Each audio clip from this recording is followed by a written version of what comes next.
او تاسو ته یو تازه خبر درکو چې همدا اوس دا خبر مخې ته راغی چې پاکستان یو ځل بیا د ایران په خاوره باندې ډیر مضبوط بمبار کړی دی او ډیر زیاتې ټکانې د ایرانیانو ویشتلي دي. واقعیا داسې مخې ته راغلې ده چې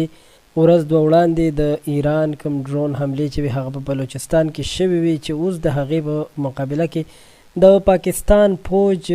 یو اپریشن شروع کړی دی چې دغه اپریشن ته د مرګ بار سرمچار نوم ورکړی دی او د ایران په صوبه سیستان او په بلوچستان کې د دهشتګردو په ځایونو باندې مؤثر فوجي اپریشن شروع کړی دی. میزایل په دغه ځای باندې ورولي دي او داسې هم ویل کېږي چې ډیر زیات هغه جنګیالي پکې وژل شوي دي چې هغوی د پاکستان پوج ټارګټ کولو یا د پاکستان په پوج باندې بریدونه کول. د پاکستان په دفتر خارجه دغه مطابق خبرې راغلي دي چې دا یو ډیر انتهایی او پیچیده اپریشن و چې د پاکستان پوز پکې کامیاب شوی دی او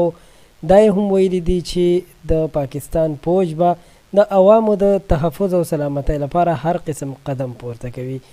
د ایران په صوبه سیستان او د پاکستان په صوبه بلوچستان کې د دهشتګردو په ځایونو باندې کومې حملې چې شروع شوي دي نو دغه